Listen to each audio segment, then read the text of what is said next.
प्रताप सिंह अरकवंशी जी, आप उत्तर प्रदेश अरकवंशी समाज के प्रदेश अध्यक्ष भी हैं।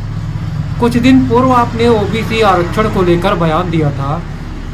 अब चूंकि उत्तर प्रदेश सरकार, जिसका आप समर्थन करते हैं, बीजेपी नेता भी हैं, ओबीसी आरक्षण को लेकर कितना फर्क पड़ेगा चुनाव में? इसको बीजेपी को लाभ होगा या हानि सवर्ण जातियों को लेकर? प्रिय पत्रकार महोदय जी, हमने उस दिन भी कहा था जिस दिन न्यायालय ने ओबीसी की सारी जातियों का आरक्षण समाप्त करके और कहा था कि सामान्य श्रेणी करके इसको चुनाव कराया जाए, तो हमने उस दिन भी कहा था कि हमारी उत्तर प्रदेश की बहुत लोकप्रिय सरकार है, बहुत अच्छा कार्य करती है, सभी समाज को लेकर के कार्य कर रही है, सभी का साथ, सभी का विकास, जैसा उसका नारा है। माननीय योगी जी, माननीय मोदी जी पूरी तरीके से इसको लागू कराते हैं। और हमने कहा था कि हमारी सरकार नहीं मानेगी और सुप्रीम कोर्ट भी इसको नहीं मानेगी। फिर उसके बाद लोकसभा की भी हमने बात कही थी। आज हम उसी मुद्दे पर आ रहे हैं। हमारी बात जो हमने कही थी उसको सरकार ने माना भी। सरकार सुप्रीम कोर्ट में भी गई और ट्रिपल टेस्ट के जरिए ओबीसी का करवा करके और फिर चुनाव कराना उसने अपनी प्रार्थना रखा है, अपने वरीयता क्रम में रखा है। देखिए, ट्रिपल टेस्ट के द्वारा जब चुनाव होंगे और तो जो पिछड़ी जाति में 3 कैटेगरी है, एक बहुत वो जातियां हैं जिन जातियों को नाम नहीं लूंगा, सभी लोग समझदार हैं, जिन जातियों को अभी तक राजनीतिक, सामाजिक, नौकरी और सभी का आरक्षण का लाभ मिल चुका है। एक वो जातियां हैं जो कुछ लाभ पा चुकी हैं। एक बहुत सी ऐसी जातियां हैं, किसी जाति का नाम नहीं लूंगा, बहुत सी ऐसी भी जातियां हैं जिनका राजनीतिक, सामाजिक और सरकारी नौकरियों में भी लाभ जिनको नहीं मिला है, नाम मात्र का लाभ है। कोई जाति तो अभी ऐसी है जिनके उत्तर प्रदेश सहित पूरे देश में सांसद, विधायक और राज्यसभा सदस्य या चेयरमैन, नगर पालिका अध्यक्ष ये भी नहीं है। देखिए, इसका लाभ भारतीय जनता पार्टी को पूरा मिलेगा, चाहे ट्रिपल टेस्ट के जरिए से हो, चाहे सुप्रीम कोर्ट, माननीय सुप्रीम कोर्ट के जरिए से हो, जो भी हो, भारतीय जनता पार्टी के पक्ष में जाएगा। और जहां तक टिकट के जैसे मामले हुए थे, मैं समझता हूं इसमें कुछ भी नहीं होगा। जैसी जो श्रेणियां थी वैसी की वैसी ही रहेंगी। और जहां तक जैसे बिलग्राम की ही बात कर लेते हैं, बिलग्राम पिछड़ी वर्ग की श्रेणी में थी, बिलग्राम मैं मानता हूं पिछड़ी वर्ग की श्रेणी में रहेगी। ऐसे ही जहां जहां जो कुछ था, क्योंकि न्यायालय ने पता नहीं वह फैसला किस तरीके से क्यों दिया था, ये तो न्यायालय जाने, लेकिन हमको मालूम है अच्छी तरीके से, आम जनता को मालूम है। जिसे अभी आरक्षण की जरूरत है, इसको सामान्य वर्ग में अभी बहुत से गरीब ऐसे हैं कि वो भले ही हाई कास्ट की श्रेणी में ठाकुर, ब्राह्मण, बनिया आते हों, लेकिन उनको आरक्षण की जरूरत है, क्योंकि वो अभी इस दशा में नहीं है कि उनको आरक्षण, वो समाज के बराबरी में उनका दर्जा हो। बैकवर्ड की बहुत सी जातियां, दर्जनों जातियां ऐसी हैं। हम तो आप बता सकते हैं कि जैसे आरक है, अरकवंशी है, नाई है, माली है, भुर्जी है, कहार है, कुम्हार है, केवट है, मल्लाह है, ऐसी बहुत सी जातियां हैं। हम तो आप अपनी जाति की बात करते हैं। हमारी आरक जाति में केवल एक विधायक हुआ है जब से देश आजाद हुआ है। कोई कहीं पर पूरे देश में चेयरमैन नहीं है, जिला पंचायत अध्यक्ष नहीं है, राज्यसभा का सदस्य नहीं है, लोकसभा का सदस्य नहीं है। तो ऐसे में हमको आरक्षण मिलना चाहिए। हमारी सरकार हमको दे रही है, सरकार हमारे लिए फैसला कर रही है, सरकार हमारे जैसे बहुत सी जातियों का बिल्कुल ध्यान रखे है। और उसने माननीय सुप्रीम कोर्ट में, माननीय न्यायालय में भी पहुंच गई है और ट्रिपल टेस्ट के लिए वो एक सदस्य, एक टीम भी गठित कर दी है। तो जब कभी चुनाव होगा तो भरपूर रूप से इन जातियों को लाभ मिलेगा और भारतीय जनता पार्टी को बहुत जबरदस्त फायदा होगा इसका। अभी तो कम होता, आगे जब चुनाव होगा तो भारतीय जनता पार्टी के ही बारे में लोग सोचेंगे कि भारतीय जनता पार्टी ही देश की रक्षा करने वाली एकमात्र पार्टी, भारतीय जनता पार्टी पूरे देश और प्रदेश की रक्षा, जनता की रक्षा करने वाली है। विपक्षी दल प्रमुख रूप से यही कह रहे हैं कि यह सब एक ढकोसला है, ऐसे तमाम आरोप है।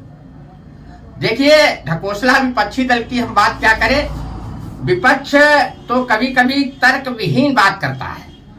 आजकल एक विपक्षी दल है कांग्रेस, बहुत दिनों तक उसने राज किया, काफी अरसे से राज किया, कई पीढ़ियां उसकी देश में शासन किए, शासक रही।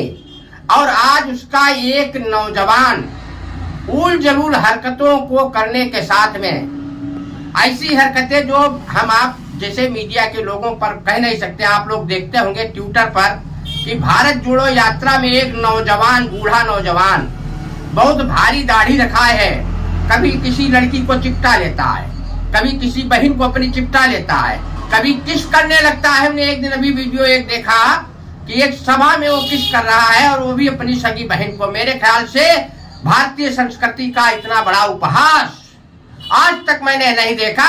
तो ऐसे विपक्षी दल जिन्हें भारतीय संस्कृति का ज्ञान नहीं है, भारतीय सभ्यताओं की जानकारी नहीं है और सरेआम अगर इस तरीके की बात करते हो, वो भी कोई प्रियंका गांधी छोटी लड़की नहीं है और राहुल भी कहीं छोटे से नहीं है, छोटे बच्चे नहीं है, उम्र के उस पड़ाव पर है जहां पर अब तो वो कुछ भी नहीं हो सकते हैं। थोड़े दिन बाद तो 60 साल की पेंशन उनको बंधने वाली है, जैसे कि आम लोग 60 साल पेंशन बंधवा देते हैं। ऐसी उम्र में ऐसी हरकतें, तो विपक्षी दल के पास कुछ है ही नहीं।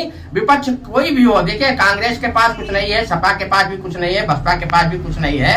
ये सब बिल्कुल अब खाली हो चुके हैं। इनके पास केवल और केवल अनर्गल रूप से भारतीय जनता पार्टी जो सबका साथ सबका विकास करके सारे देश को खुशहाल रखने की कोशिश कर रही है, लोकतंत्र के चारों स्तंभों को भी बहुत ध्यान में रखती है।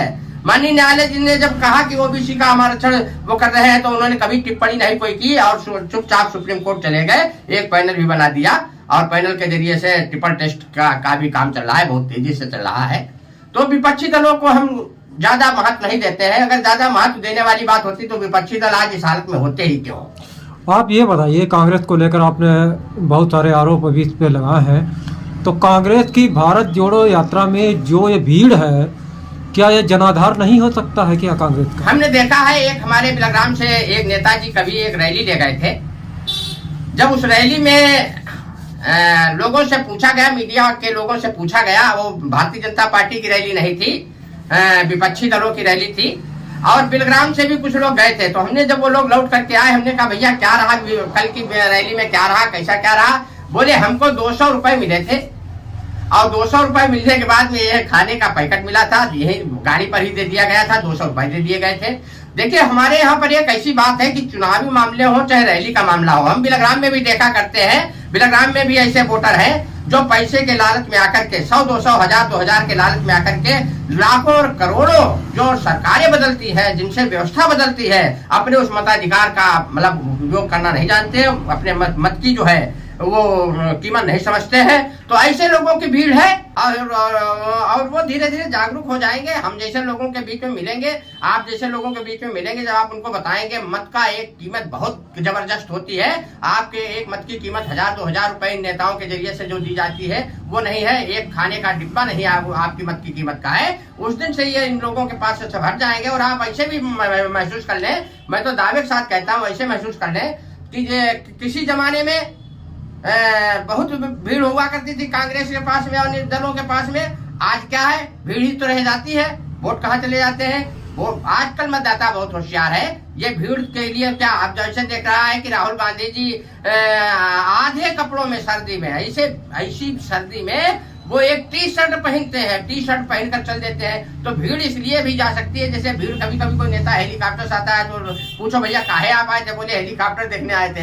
हो सकता है राहुल गांधी की टी शर्ट देख करके ऐसे सर्दी में टी शर्ट देखने जा रहे हो, भीड़ ना हो। ये 55 साल का बुढ़ा टी शर्ट में कैसे घूम रहा है? तो ये माना जाए कि राहुल गांधी पर अब मौसम का असर नहीं हो रहा। राहुल गांधी पर मौसम क्या असर क्या, राहुल गांधी जब ऐसी हरकत करते हैं, आप लोग ट्विटर पर जाइए, आप लोग फेसबुक पर जाइए, हमारे बहुत से बहन, हमारे बहुत से भाई, जागरूक भाई बहन जो हैं, वो राहुल गांधी की उन हरकतों की फोटो इस तरीके से करते हैं, बनाते हैं। मुझे तो ऐसा लगता है कि राहुल गांधी शायद बहुत मैं तो ये नहीं कहता हूँ राहुल गांधी का विषय तो खानदान जैसा है, मुझे मालूम है अच्छी तरीके से। नेहरू जी भी यही ऐसी हरकतें करते थे। नेहरू जी के पढ़ने का किस्सा याद है, सबको मालूम है, विदित है कि एक बार वो गए कहीं पढ़ाई के लिए गए और वहां उन पर कुछ जुर्माना किया गया, तो उनके बाप ने कहा एक गलती के लिए ये जुर्माना अभी दे रहा हूँ, दूसरी गलती के लिए पेशतर और पैसे जमा करके दे रहा हूँ। उसके बाद राहुल जी की दादी का हाल आप अगर देखें तो उनकी दादी ने भी ब्राह्मण होते हुए मुसलमान वर्ग से शादी की।